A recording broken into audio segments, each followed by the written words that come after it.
ഇന്ന് നടന്ന lab attender പരീക്ഷയുടെ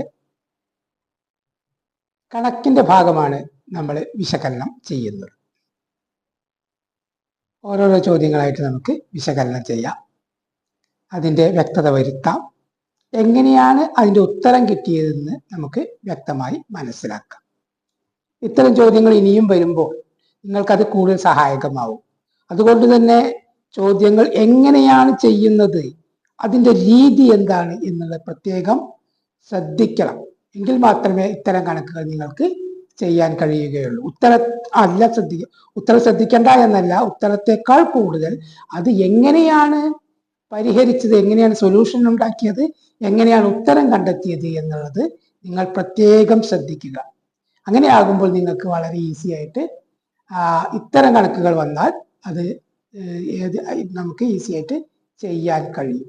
അപ്പൊ രീതിയിലേക്ക് ശ്രദ്ധിക്കുക എന്നാണ് എനിക്ക് ആമുഖമായി പറയാനുള്ളത്. ഒന്നാമത്തെ ചോദ്യം, 2n-2n-2 ആയാൽ n-ന്റെ വില എന്ത്? ഇവിടെ നമ്മൾ മനസ്സിലാക്കേണ്ടത് 2n-2 അതിനെ 2 കൊണ്ട് മൾട്ടിപ്ലൈ ചെയ്യുമ്പോഴാണ് 2n കിട്ടുന്നത്. നമുക്കറിയുന്ന കാര്യമാണ്. അതായത് 2n-2നെ 2² കൊണ്ട് ഗുണിക്കുമ്പോഴാണ് 2n കിട്ടുന്നത്. അതെങ്ങനെയാ? 2m സമം m+n എന്നുള്ള സമവാക്യം നമുക്കറിയാം. അത് വെച്ച് എന്ത് കിട്ടും? 2n-2 ഈ -2 + 2 കൂടി 0 ആവും. ബാക്കി നമുക്ക് 2n എന്ന് കിട്ടും. ഈ ഒരു ധാരണയാണ് നമുക്ക് ആദ്യം വേണ്ടത്. അങ്ങനെ ആകുമ്പോഴുള്ള ഗുണം എന്താ? ഇതിൽ നിന്ന് 2n-2 പുറത്തേക്ക് എടുത്താൽ ബാക്കി വരുന്ന 2 എന്നുള്ള ഒരു ബോധം നമുക്ക് വരും. അപ്പൊ എങ്ങനെ കിട്ടും? അപ്പൊ നമ്മൾ 2n-2 നമ്മൾ പുറത്തേക്ക് എടുത്തു. ബാലൻസ് ഇവിടെ നമുക്കറിയാം 2 എന്നുള്ളതും 2n-2 പുറത്തേക്ക് എടുത്താൽ ബാക്കി അവിടെ -1 എന്നുള്ളതും നമുക്കറിയാം. അതായത് 2n-2 പകരമായിട്ട് നമുക്ക് എന്ത് കിട്ടും? 2n-2 ഇൻറ്റു 2 -1 എന്ന് കിട്ടും. 2 4 4 എന്ന് പറഞ്ഞാൽ 3 അപ്പൊ നമുക്ക് എന്ത് കിട്ടി? 3 ഇൻറ്റു 2n-2 സമം 96 എന്ന് കിട്ടും. എന്ന് പറഞ്ഞാൽ 2n-2 എന്താണ്? 2n-2 എന്നുള്ളത് 96 ഹരിക്കണം 3 സമം 32 എന്നാണ്. സോറി 32 എന്നാണ്. 3 അല്ല 32. 32 എന്നുള്ളത് പറഞ്ഞാൽ എന്താണ്? 2 എന്ന് നമുക്കറിയാം. അപ്പോ 2n-2 എന്ന് പറയുന്നത് 2 എന്ന് പറഞ്ഞാൽ അതിന്റെ അർത്ഥം എന്താ? n-2 എന്നുള്ളത് 5. അപ്പൊ n സമം 7 എന്നാണ് കിട്ടേണ്ടത്. n സമം 7 കിട്ടേണ്ടത്. പക്ഷെ ഇവിടെ ആ 7 എന്നുള്ള ഉത്തരം ഇല്ല. അപ്പൊ നമുക്ക് എന്ത് കിട്ടും?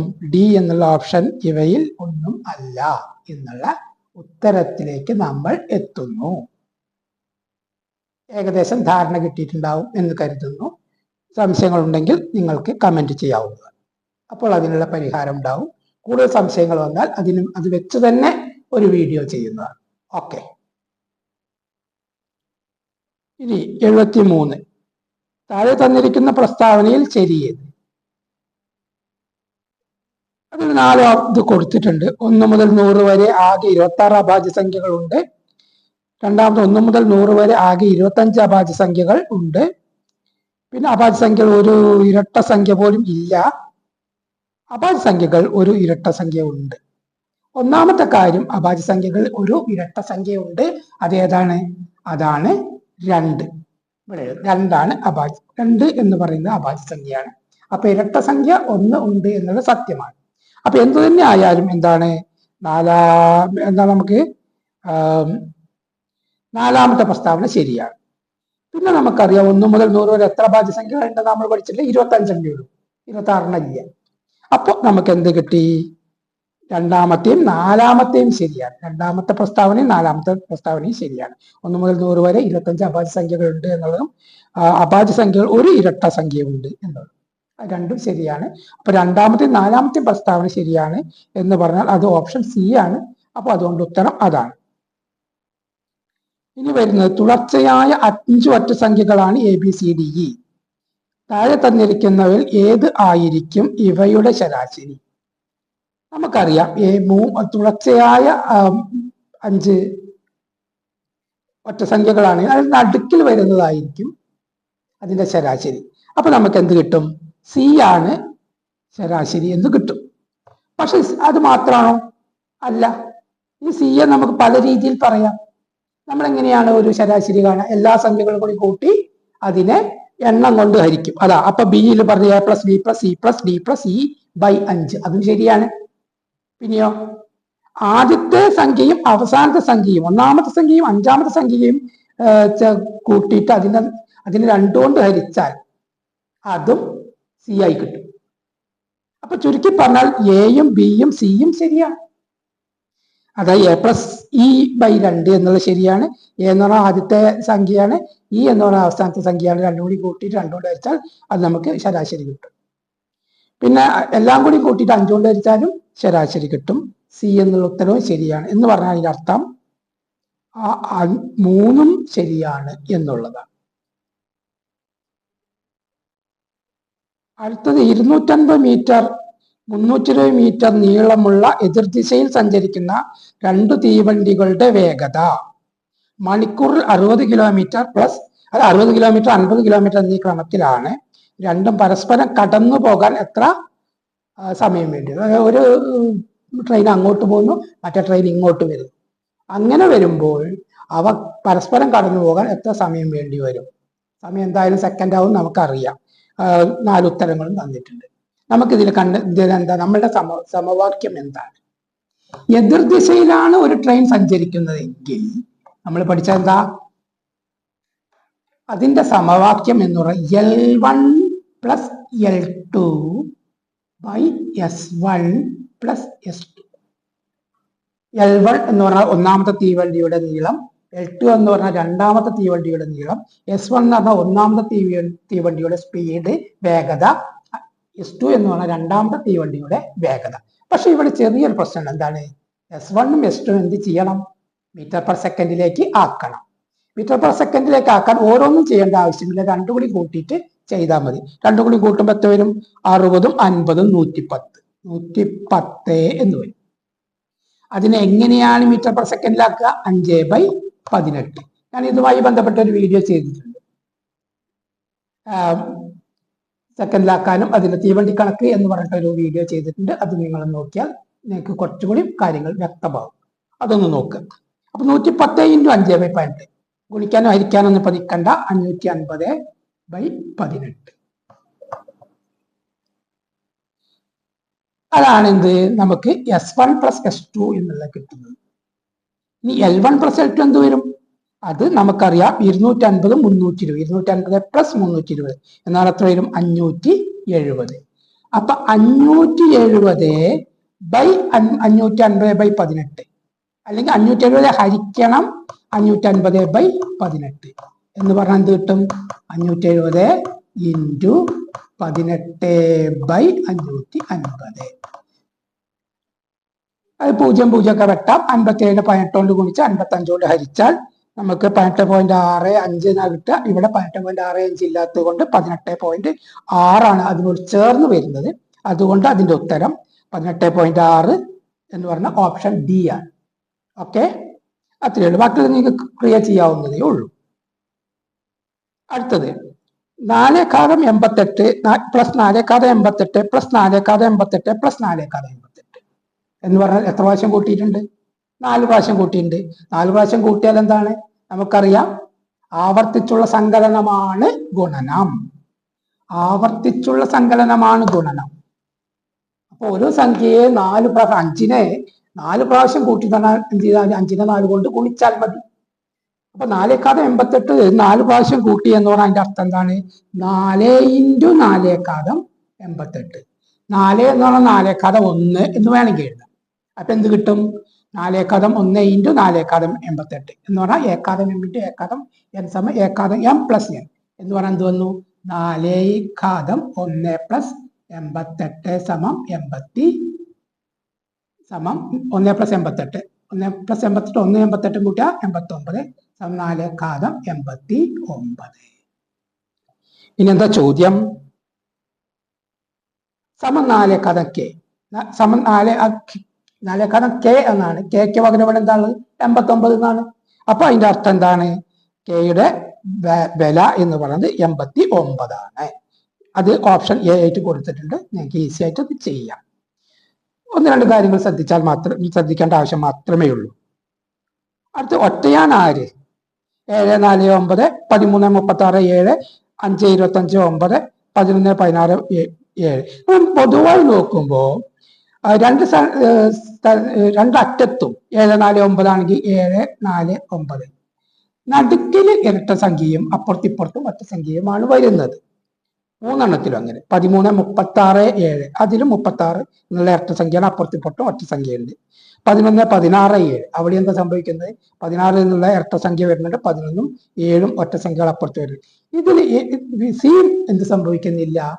അങ്ങനെ ഇരട്ട സംഖ്യ അതിൽ വരുന്നേ ഇല്ല, എല്ലാം ഒറ്റ സംഖ്യകളാണ്. 5 25 9 3ഉം ഒറ്റ സംഖ്യകളാണ്. അതുകൊണ്ട് ഒറ്റയാനായിട്ടുള്ള ആരാ? 5 25 9 ആണ്. അതായത് സി ആണ് അതിന്റെ ഓപ്ഷൻ. അടുത്ത ഒരു ദിവസത്തെ ഒരു ക്ലോക്കിലെ സമയവും പ്രതിബിംബത്തിലെ സമയം എത്ര തവണ തുല്യമാകും? നമുക്കറിയാം, അത് 12 മണിയാകുമ്പോൾ കറക്റ്റ് അത് ഏത് പ്രതിബിംബം വെച്ചാലും അങ്ങനെ തന്നെ വരുള്ളൂ. അതുപോലെ 6 മണിയാണെങ്കിലും അങ്ങനെ തന്നെ വരുള്ളൂ. അപ്പൊ എത്ര 6 മണിയുണ്ട്? 2 6 മണി. എത്ര 12 മണിയുണ്ട്? 2 12 മണി. അപ്പൊ എന്ത് സംഭവിച്ചു? മൊത്തം 4 എന്നുള്ളതാണ് അതിന്റെ ഉത്തരം. അടുത്തത് രസകരമാണ്. നമ്മൾ അങ്ങനെ എന്ത് ചെയ്യാന്ന് വെച്ചാല് അതില് എന്താണ് നമ്മളോട് പറയുന്നത്?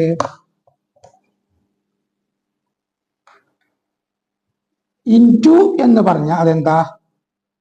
പ്ലസ് ആണ്. പിന്നെയോ പിന്നെ ഇൻറ്റു എന്ന ചിഹ്നം ഗുണന ചിഹ്നം പ്ലസിനെയും പ്ലസ് ചിഹ്നം ഹരണത്തെയും മൈനസ് ചിഹ്നം കുറയ്ക്കൽ ചിഹ്നം ഗുണനത്തെയും